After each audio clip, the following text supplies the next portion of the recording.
Powered by the Montana Television Network. This is the 10 o'clock news on Q2, Montana's news leader. Good evening. Thanks for joining us tonight.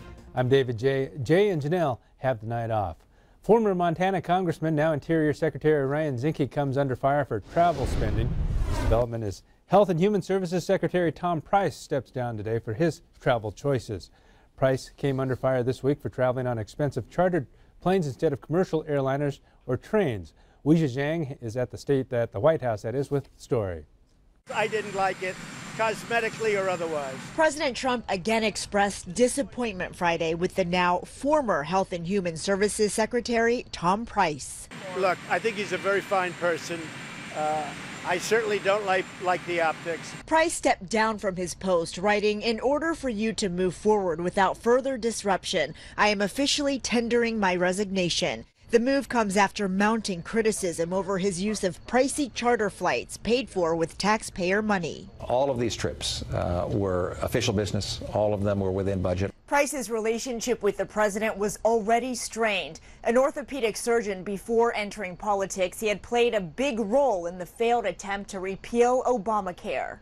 By the way, you're going to get the votes? Otherwise, I'll say, Tom, you're fired. Other cabinet members are now being questioned about their spending, including Treasury Secretary Steve Mnuchin, EPA Administrator Scott Pruitt, and Interior Secretary Ryan Zinke. The question remains, are these officials there to protect the American people, to protect the taxpayer? The White House announced a new travel policy on Friday. From now on, flights on government-owned, rented, leased, or chartered planes will have to be approved by Chief of Staff John Kelly. Weijia Zhang, CBS News, the White House. Deputy Assistant Don Wright will serve as Acting Health and Human Services Secretary. Meanwhile, Interior Secretary Ryan Zinke is also under review for a flight from Las Vegas to Montana. The Department of Interior says Zinke's charter flight travel is consistent with that of previous Interior Secretaries. The statement was a response to reports in the Washington Post and Politico detailing expenditures for the Secretary's flights. The private flights include a trip to the Virgin Islands in March for the 100-year anniversary of a transition of power from Danish ownership, and a trip to Montana to meet with Governor Bullock in June. The Post and Politico indicate the trips included a mix of official government business and political events. Zinke's office says he took private flights because no commercial options were available, and the flights were booked after extensive due diligence by General Counsel and the Ethics Department.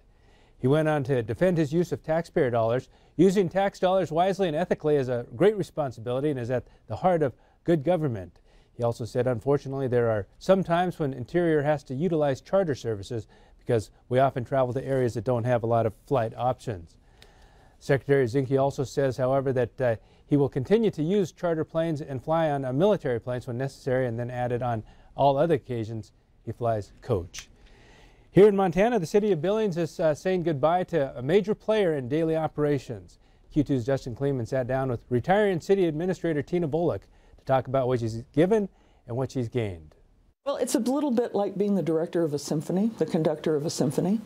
I am the sole employee of the city council, and my job is to carry out day-to-day the instructions and orders of the city council. With 39 years in local government, 13 as administrator of Billings, Tina Bullock has helped the city accomplish needs and wants of Montana's largest town. I think the thing I'm proudest of is that we are at a stability point that we have not been prior to that.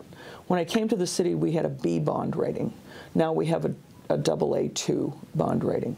That translates to much lower debt when we bond for big projects, and that saves the taxpayer money. Bullock praises the work of department heads, experts in their field, achieving the vision of city council and residents. But the Magic City faces challenges ahead. One of the things continues to be money. We are right now in a far better place than we have been for a very long time.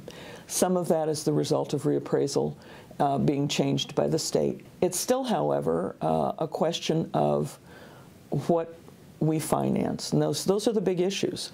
More police and fire, other programs that people want. Billings has had a steady rate of growth, 1% to 2%, and that translates to roughly 15,000 to 20,000 more residents within a decade. I hope that 10 years from now, we still have a stable government, our finances continue to be in good shape, and that we have the infrastructure to serve our city. That's a big piece. After 13 years and countless Monday night city council meetings, Volek says the community of Billings has a bright future, one she looks forward to still being a part of. And I have really enjoyed my time, and I'm really thankful to the council and the staff and the citizens of Billings that allowed me to stay here as long as I did. And I hope I gave them something in return.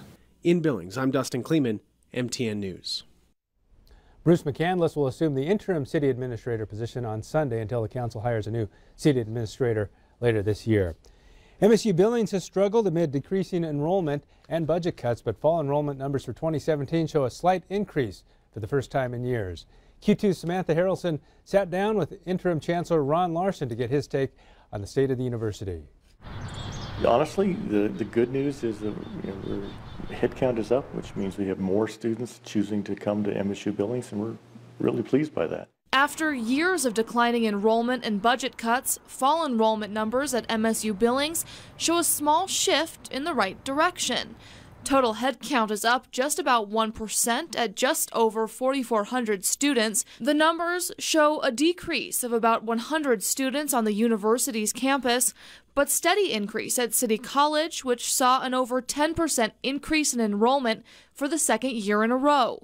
So our full-time equivalent enrollment is down slightly, but our headcount enrollment is up. So more people are choosing to come to MSU Billings, but more of them are choosing to take less than full-time loads. And so we have a lot of individuals, about 40%, coming from the community, and they're older students and they're employed and they're just working on completing a credential. Another area where the university has struggled is retention rates, but Dr. Larson says their efforts to change that may finally be starting to show. The retention rates are up a couple of percent, up into the mid 50% range, which is low for a traditional campus. For a campus that has a very non-traditional mix of students, that's a little more typical. While Dr. Larson says these numbers are a positive for the university, budget or program cuts could still be on the horizon due to the state's budget shortfall. We have been having some talks about how we will address it, but right now it's talk, and there's been no directive to actually cut any budget. Right now it's conversations at the state level that will ultimately impact us likely, but we don't know what that will be yet. In Billings, Samantha Harrelson, MTN News. The governor's office is expected to release more information on those statewide budget cuts in the next week. MSUB's Montana Business Hall of Fame honors entrepreneurs who take a risk and show students something to which they can aspire. That's how some at MSUB say what they say about inductees. Tonight it recognized 4 more. This year's inductees, that is, include Bill Coffey, President and CEO of Stockman Bank, Bill Johnstone, Chairman of the Board for D.A. Davidson Companies, and Rick and Nikki Larson of Employment Benefit Management Services. In 4 years, MSUB has inducted 16 people. Proceeds raised from Hall of Fame events go towards scholarships for business students. Turning to weather, Bob's in here now, and a tough summer, but maybe a little bit different for fall. Yeah, things are already starting to cool down for the first few days of October, but because of that, we thought we'd go ahead and look ahead and see what October has in store for us. So here's what we found out from the Climate Prediction Center. Even though it's going to be a cool start, we are expecting, if you average it out over the entire month of October, it should be a little bit warmer in Montana. In fact, it should be warmer in Montana and all the way down the entire spine of the Rockies. Here in Billings, you can see our average high temperature is 59.4 degrees. But you'll notice it's going to be a little bit cooler in the Tennessee Valley. Everywhere else, the chances will be equal, to be warmer or cooler than normal across the country. What about precipitation? Should be drier in the middle Mississippi Valley and a little bit wetter over in Seattle and the rest of the Pacific Northwest.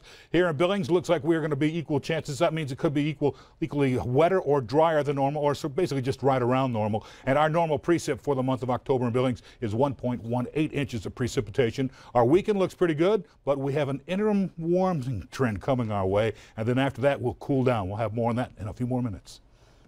Okay.